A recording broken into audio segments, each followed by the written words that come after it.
guys, it's Martin here from Electronics. In today's video I'm going to show you how to change brushes on a Mitsubishi alternator. Now them alternators are manufactured by Mitsubishi, but they don't fit only on Mitsubishi engines and Mitsubishi vehicles. They fit in Peugeot, Renaults, and a lot of different vehicles. Now why am I only showing you how to change brushes? Simply because there's so many different types of the other parts, like there's so many different types of the rectifiers and the regulators in them, that trying to find the correct part for it, it's close to impossible, really. So this problem occurs very often and it's simply solvable. So that's what we are going to focus on today. Now let's go on and see how it's done. Now guys, this is our typical Mitsubishi alternator. This one is actually fitted in Isuzu Trooper. As I said, the fact that they are made by Mitsubishi doesn't mean that they fit only Mitsubishi. Now, how to know if it's a Mitsubishi? Well, it's very simple. If you look here on this particular sticker, you'll see a Mitsubishi mark there, and on the very bottom, I don't know, can you see it clearly, it says Mitsubishi Electric Corporation. So we are sure now this is a Mitsubishi alternator.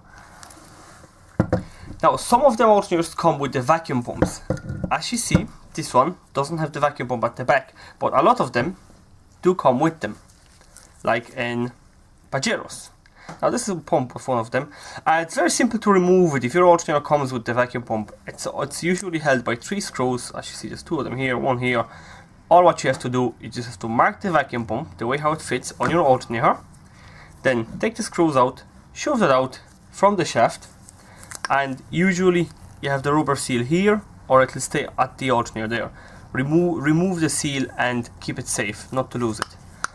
And refitting it, it's just simple. Shove it down on the shaft, tighten the screws, and that's it. Now we're going to move in and we're going to take the alternator apart, see if it's a brush problem that we are going to encounter.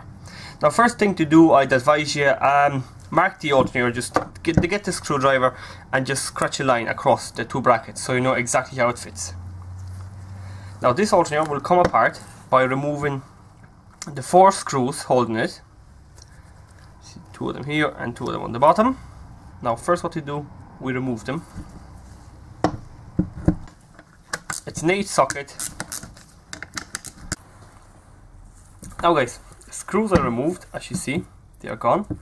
Now what we want to do now is get yourself a hammer, and we're going to open the alternator. Now it's very simple, just grab it in your hand, and what you do, this is the front bracket, you give the front bracket a few taps. 1 on one side, a few of them on one side, and a few taps on the other side. And as you see, the alternator comes apart very easily. And this is our front part, this is our back part. Now guys, first of all, we're going to have a quick look inside. And as we can see, there's 2 brushes, but only one of them is long. The bottom one, this one there, is long enough. Now the top one is worn away. So we know for sure we have to replace at least one of them, but I'm going to show you how to replace both of them, because while you're doing, you might as well do it. Now, as well as that, just have a look at the slip rings there, and as we can tell, they are a bit worn out. You see a bit of a gap there, but generally Mitsubishi slip rings don't go. I'll be honest with you, maybe I replaced them only once or twice. There's a lot of copper still left on it. The little gap like that, it's nothing. Give it a bearing, now twirl, see if it's quiet. As we see, this one doesn't make any noise, means it's okay. Now we're going to move on and change the brushes. Now we're going to simply start off with removing 2 Phillips screws, the ones holding the regulator together. Now while removing them, I always support the alternator, the back of the alternator on the vise, and give the screwdriver a few taps with the hammer. Now while doing that, be careful not to smash this. This is the plastic insulator. Make sure you don't damage it while tapping it. We put the alternator down and we give 2 of them a few taps and they come off very easy. And same with the other one, few taps and it always comes off easily. Now the next thing to do is, there's a hidden Phillips screw there. See, it's a Phillips screw. We have to take that off as well. The simplest way to do it is just give this stator a few taps. Now, be very careful doing that. Don't pull it hard.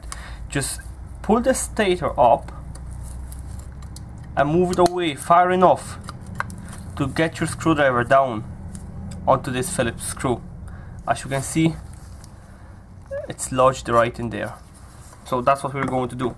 It's going to same situation, leave it down, give it a few taps, and unscrew it. Now the last thing holding our entire assembly is this B+ terminal. So we're just going to get ourselves 10 socket in this case and loosen it up. Now guys, I have the nut removed. Pull up the insulator, leave it safe. Now entire assembly comes off. Now there's no insulators on the rectifier, so don't worry, there's nothing to lose there. It is as it is.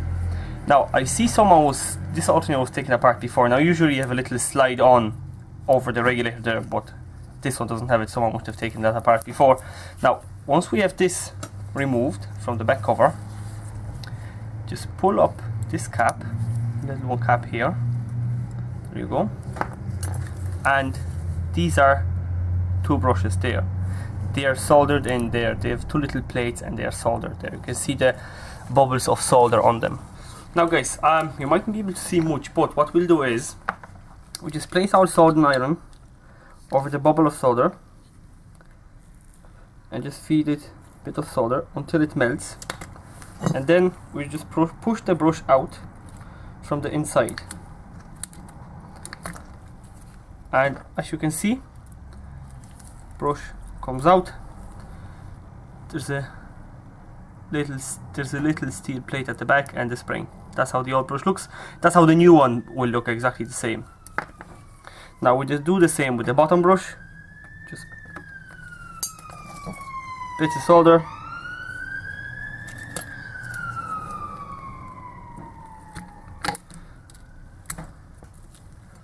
Heat it up, pull it out, and as you can see, there's a significant difference between these two brushes. This one is completely worn out, but we changed both of them anyway. Now while you're doing this, see how the soldering iron melt a bit of a plastic there. When you get new brushes, what you might need to do, just get yourself a small screwdriver and pick them out, because sometimes you'll melt in the square where the brush fits and might not be able to go in. So basically, I've done it as well myself here, you see. So what you do, just pick the little plastic bits out so the new brush can sit in comfortably. Now guys, we have new brushes here, two of them. You see, very long, and they have the holes at the top. Now you might ask, why are the holes needed? Now get our brush, slide it down, and like that. And what you can see is, you can see a little steel plate here. So, and little slot in the brush here. So what you do, you just shove that down like that.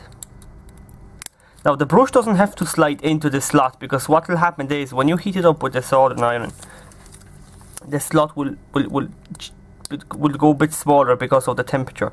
But if it's possible, just slide in the brush into the slot, but more than likely when you heat it up, it'll just drop in.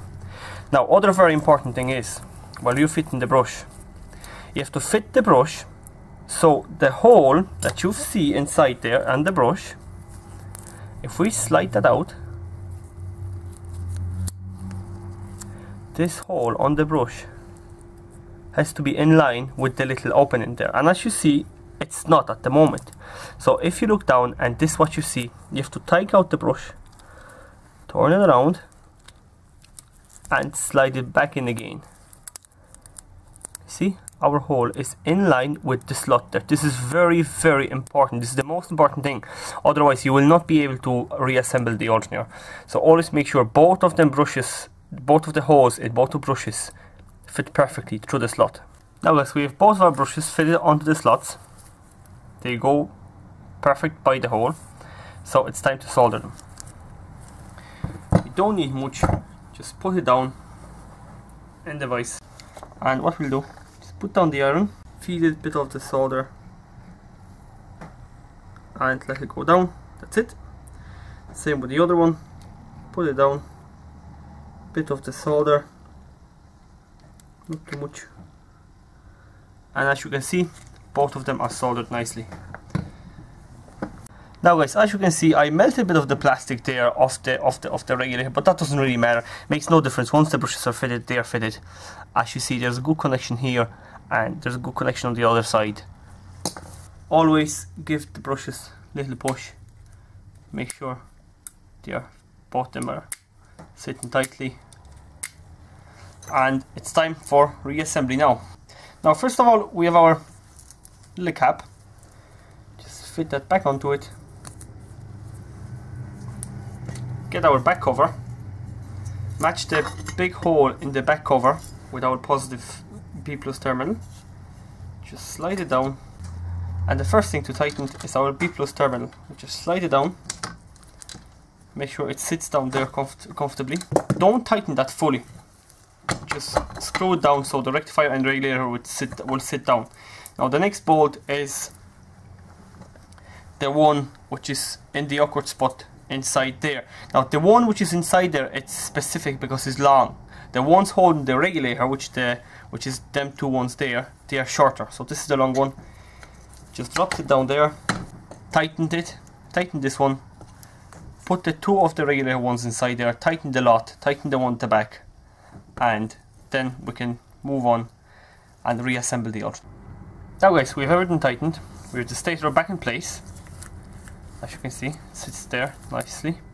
Now the most important part, you might ask yourself, how will I fit the front in without smashing the brushes? That's why it was so important to make them two holes into the gap, and that's why the holes are there. Now what you want to do, you want to take your finger and shove both of the brushes back with your finger. You can use a screwdriver as well. Now, and as the brushes are shoved back, held back by my finger, you get yourself a needle or anything. You can take anything. As you see, this is the needle method of spring, and just gently shove it in through the hole next to the circle there. Shove it in, move the brushes around inside while you're doing it. Give the needle a little move, and that's it. The brushes are held back. So now we can take our drive end, look at our marking that we've made, and just slide that down. Now when it sits down, give it a few taps.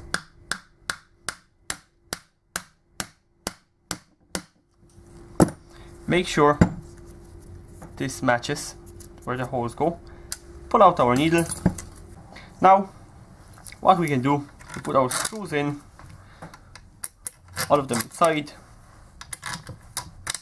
tighten them all around, and the alternator is ready to go back in the vehicle. Now guys, I hope you enjoyed the video and I hope it helped you. And as I said, it's a simple job, it doesn't cost much. Just take your alternator apart, make sure it's the brushes, and if they are gone, this will definitely solve your problem. Thanks for watching, and please stay tuned for more.